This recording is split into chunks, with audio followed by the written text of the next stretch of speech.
평화의 집짓기 12가지 이야기 최고의 의사.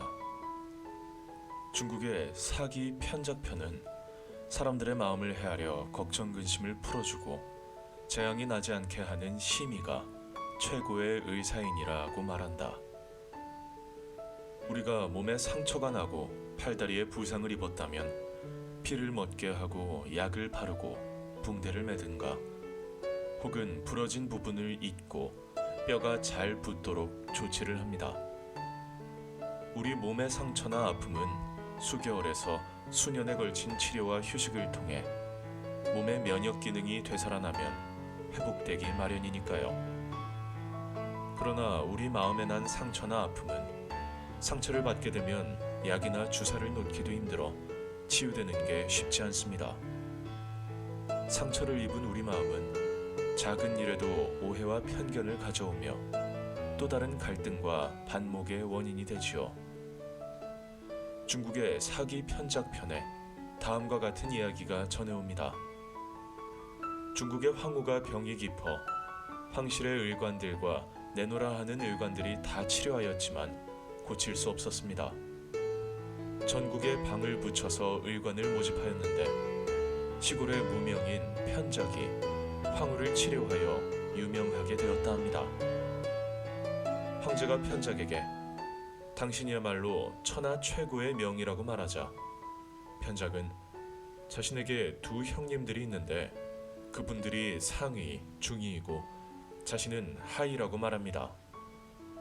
그 이유를 묻자 편작은 큰형님은 사람들의 마음을 헤아려 걱정 근심을 풀어주고 재앙이 나지 않게 하는 심의인이 최고의 상의이고 둘째 형님은 음식을 조심하여 잘 가려 먹게 하여 병이 나지 않게 하니 시기로 중의이고 자신은 이미 생긴 병을 고치는 의사이니 가장 아래에 있는 하이라고 하였습니다.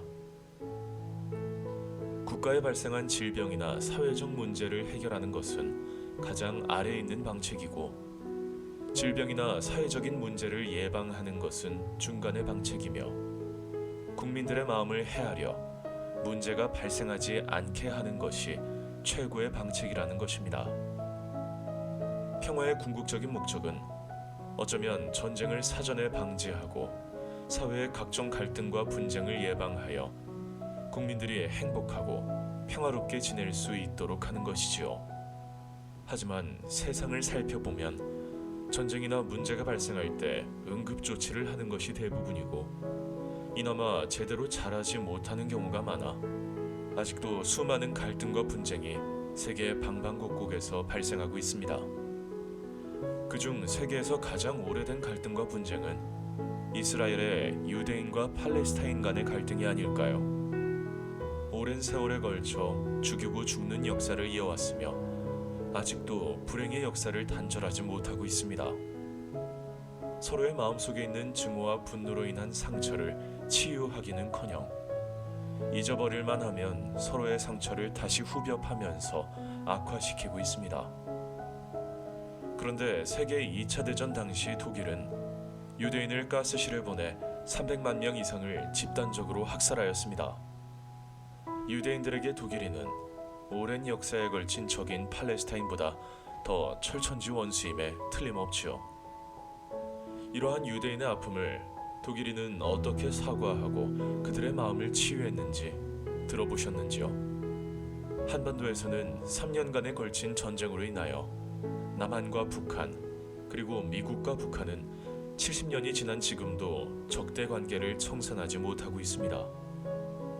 한국전쟁은 수백만 명의 사상자를 야기했고 그 아픔과 상처는 아직도 진행되고 있습니다. 어떻게 하면 수백만, 수천만 명이 가진 아픔을 어루만질 수 있을까요? 내가 먼저 그 상처를 치유하는 자가 되어야 하지 않을까요?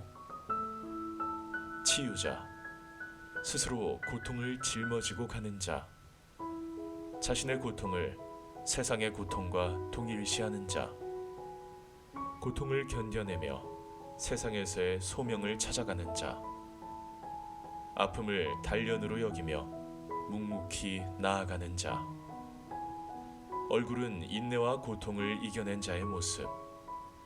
눈빛은 세상에 굴하지 않고 동정어린 자비의 빛이 가득하고, 손길은 따스하며 만져주면 곧 나을 듯한 기운이 넘치고, 발걸음은 세상 어디라도 부르면 달려가는 굳건한 건강. 나와 가족의 고통을 통해 자아 완성과 세상과의 화해를 이루려 노력하는 자. 모든 게 내 뜻이 아닌 하느님의 뜻을 우선시하는 자. 억지로 만들기보다 순리대로 풀어가는 자. 한 개인의 아픔을 온 세상의 아픔으로 여기는 자. 고통을 통해 세상의 빛을 찾아가는 자. 그런 자가 바로 세상을 치유하지 않을까? 평화의 집짓기 12가지 이야기에서 최고의 의사에 대해 이야기해 드렸습니다. 다음 시간에는 푸에블루호 사건에 대하여 이야기해 드리겠습니다. 오늘 하루는 함께하는 사람의 마음을 헤아려 보는 시간을 나름대로 가져보면 좋겠습니다.